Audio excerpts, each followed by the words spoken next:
season openers for the NBA, 76ers, Celtics, Lakers, and the Warriors. That'll be on TNT, a doubleheader. And that means Charles Barkley has to work tonight. He decided a new contract. Let me get the official press release. Charles Barkley has agreed to a 10-year deal with TNT, expected to be well into 9 figures, the Post has learned, the New York Post. And the exact amount Barkley will make is not yet known if he fulfills the entire contract. Could be well in excess of $100 million.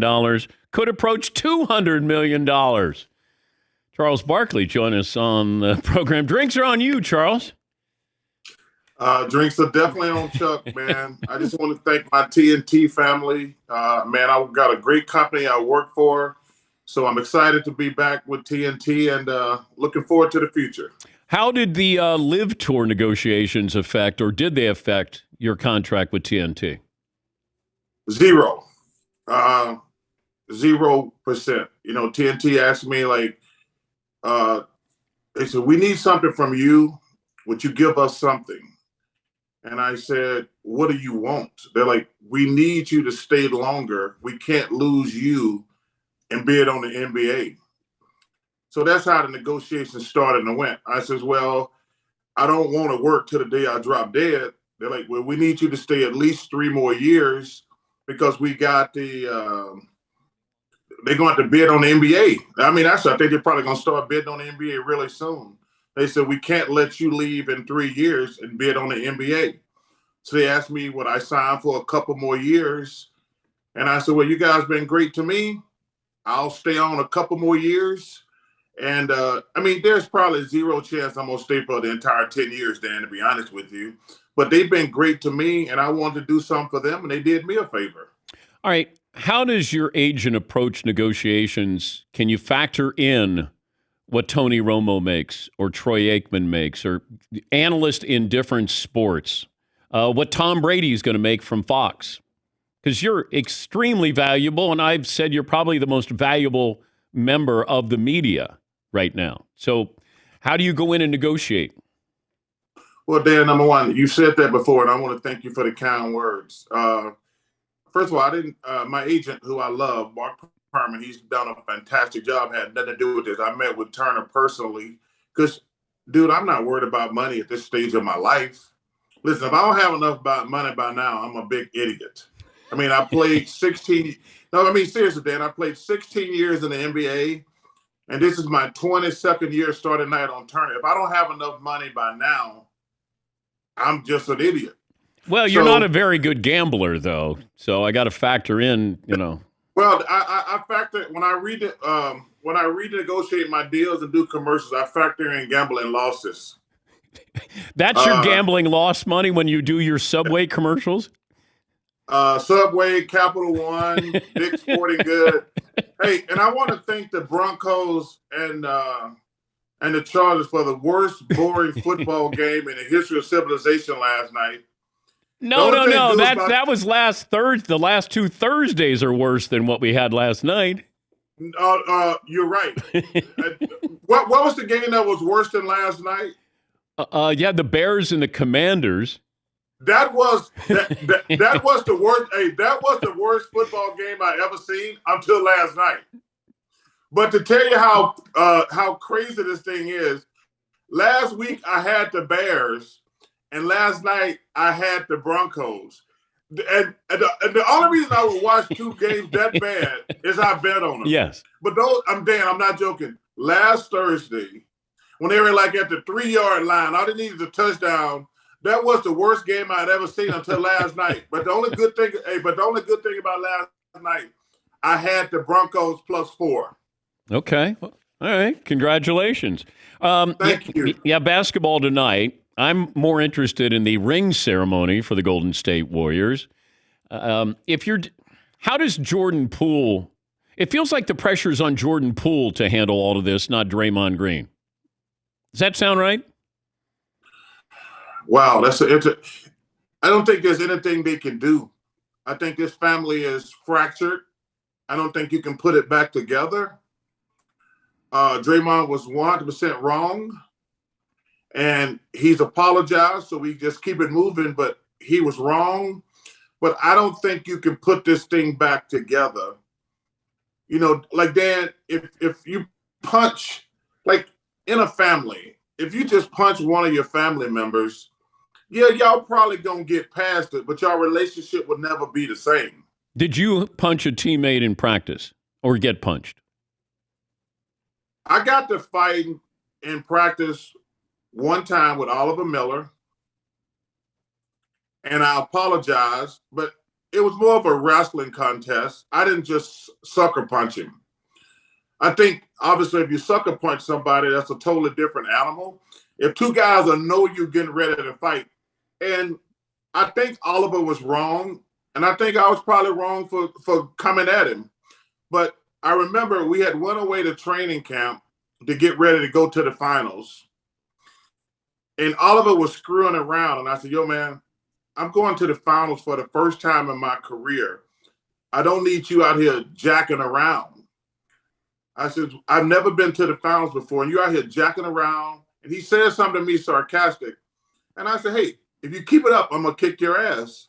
And he says, well, kick my ass. Oh. And I now, so then when you tell somebody you're going to fight them, that's totally different than just walking up on them and sucker punching them. So like I say, I don't know if this relationship can be repaired. Now, obviously, they're going to be professional, but I don't think their relationship can ever be the same again. And Jordan Poole is more valuable to this team as they move forward. And like Draymond Green is a good player for that team. But at some point, you have to say, we got a new wave of younger players. We want to keep Steph and Clay. Are you going to bring back, Draymond is going to exercise his option, I think, for one more year. But if you're Golden State, at what point do you move on from him? That's a great question. Hey, man, Draymond's a good dude. He made a mistake. The problem is he's going to be on this team probably the next couple of years. And clearly the Warriors have moved on. And I'll tell you something, man. If their young kids can play, I'm a big Kuminga fan. I don't know about Wiseman because I haven't seen him play. But with Moody, Poole, if Kuminga and Wiseman can play, this team could win the championship. They're going to be in contention the next 5 years at least. Bob Myers he's probably passed R.C. Buford as the best GM. And I forget my man in Oklahoma City, Sam Press, who does a fabulous job also. Yeah. But R.C. Buford was always, in my opinion, the best GM in the NBA, finding Ginobili and Parker and Kawhi Leonard and guys like that. But what Bob Myers did out here in San Francisco, getting Wiseman, obviously got a great break getting a draft pick that high. But him and Kuminga, man. But don't forget Moody and Poole were low draft picks. Yeah. So this team could be scary. And Draymond has to accept that. He's been a heck of a player. He's a great role player. He's probably going to be here 2 more years, and they're going to move on. But that's the way sports work. Yeah. He's been very well compensated for what he's accomplished. But you can't get mad when teams want to move on from you, Dan. You get paid for what you do, not what you used to do. He's the Hall of Famer inside the NBA analyst Charles Barkley. The opening night on TNT, Celtics and the Sixers, followed by the Lakers and the Warriors. The over-under, if I set it at 65.5 games for Anthony Davis this year, are you going to over or under? Under. He's the key to the Lakers. He's a terrific talent. I said, you can I can actually skip tonight and put the exact same thing I said on last year. Has nothing to do with LeBron. No, seriously. Has nothing to do with LeBron or Westbrook or any of those other guys. Unless Anthony Davis is a top 5 player, the Lakers are going to be mediocre.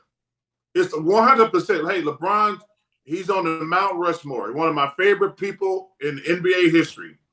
I got him, right up there with Kobe, LeBron, Magic Bird, Bill Russell, and Wilton, those guys. He's amazing. He's an amazing man.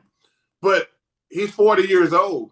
It's 100% going to be on Anthony Davis. If he's a top 5 player, they could do some damage. If he's not a top 5 player, the Lakers are going to stink. I said the exact same thing last year. LeBron put out that tweet talking, I want you to keep that same energy you had opening night. And I'm going to have that same energy opening night. If Anthony Davis is not a top 5 player, the Lakers are going to be mediocre at best. How do you tell a teammate who's not a good shooter to stop shooting? Because Russell Westbrook has said publicly, hey, I'm a good shooter, and he's not. He's a good player, or he can be a good player. He's not a good shooter. How do you do that if you have a teammate is a gunner? Gunner is such a strong word, Dan. I'm never going to say anything bad about Russell Westbrook because, man, I admire the hell out that dude because, fans always talk about all I want from my players is give me 1% effort. Russell Westbrook is the hardest player I've ever seen play in the NBA.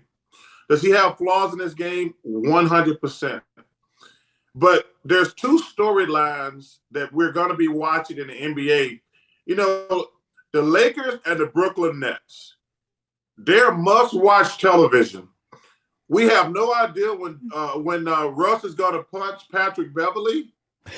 That's like we're going to have to watch because that little thing the other day when he's trying to call him in the huddle. Yeah. And Russ is looking like, no, hell no, I'm not going in the huddle. That's real. I admire Russell Westbrook for not doing phony stuff. And this situation in Brooklyn, man, they could win the championship or they could get Steve Nash fired by Sunday. I mean, we got zero idea. But that's what, and then you got the situation in Philly with James Harden. Everybody is asking me, is James Harden cooked? I said, I don't know. But he had the entire summer to rehab his hamstring. But it's going to be fun watching, because like I say, I don't know if he's cooked or not. But like I say, you got to watch Philly, you got to watch Brooklyn, and you got to watch and you actually got to watch what's happening out here in San Francisco. Because if they don't get off to a good start, they're going to have to do something about the Draymond situation. Everybody knows this in sports, winning is the best deodorant. And if the Warriors don't get off to a good start, because, man, everybody knows what's happening. We all watch TV in the morning. We all watch the internet. If they don't get off to a good start, it could be serious issues here in San Francisco. So there's some great storylines out here, and I can't wait to get started tonight. Okay, you're signing this new contract, 10 years. Who knows if it's $100 million or $200 million. Are you going to treat yourself to anything? Dan, I've been buying whatever hell I want since 1984. Okay, what's the worst purchase you ever made? The worst? That's a great question, Dan. I bought a Porsche one time. And the one thing about Porsche, first of all, it's an amazing car, but they go too fast. And by the way, it's Porsche. Dan, they're not going to correct me if I walk in the Porsche dealership. They're going to say, which one you want, Chuck? They're going to say, which one you want? Okay, why was it a bad purchase? They go too fast. You think you're going like 60, 70, and you're going like 110. And I tell you, I was driving down to Schuylkill in Philadelphia one night. It was raining, and I was going about 117 miles an hour. I had a 944 turbo, and I lost control of my car. And I closed my eyes and said, it hydroplaned. And I just closed my eyes, and I said, well, this is the end. And it spent around like 3 or 4 times. I took it back to the dealership the next day. And then from that day forward, I've never driven a car. I'm only driving because SUVs only go so fast. That night, I've never bought a car since that night. I said, I'm never driving because they're amazing cars, but certain cars make you go fast. And I'm like, no. I don't want to, because driving fast is just stupid. I mean, just because the car goes 100 miles an hour that don't mean you should be driving 100 miles an hour. So from that point on, I've never driven anything but a truck. Have fun tonight. Play nice. I'm gonna play nice, dude. Shaq Yeah, might. hey, Shaq might not play nice. Say what now? Shaq might not play nice. Oh man, listen. You know what? I haven't seen the big fella, talked to the big fella since the season ended. I can't wait to see him tonight. I'm gonna give him a big hug. And I've seen Ernie. I've talked to Ernie. I've talked to Kenny. But Shaq is always doing something. I can't wait to see the big fella tonight. I'm gonna give him a big hug. Great to talk to you. Congrats on the deal, and thanks for joining us. Hey guys, thanks for Dan. You make me get up a damn early in the damn morning, man. I'm going back to bed. Thank you, bud. That's Charles Thank you, Barkley. brother. Appreciate you guys. You're welcome. They got a doubleheader tonight. 76ers Celtics at 7:30, Lakers Warriors at 10 Eastern.